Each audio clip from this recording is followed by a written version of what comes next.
আমাদের গুরু ভোটে দাঁড়াইছে, তোরা সবাই 2 টাকায় ভোট দিবি।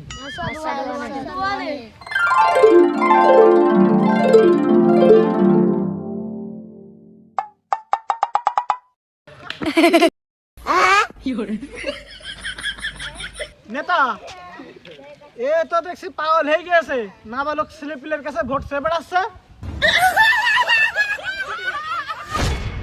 সোহান, তুই তো কইলিও ভালো লোক, তো পাগল নাবালক ছেলেমেয়ের কাছে ভোট চাচ্ছে। সমস্যা নেই, 5 বছর পর ওরা ভোটার হয়ে যাবে। ঠিক বলেছো নেতা, এই জন্য তো তোমার এত ডিমান্ড। পাওয়ার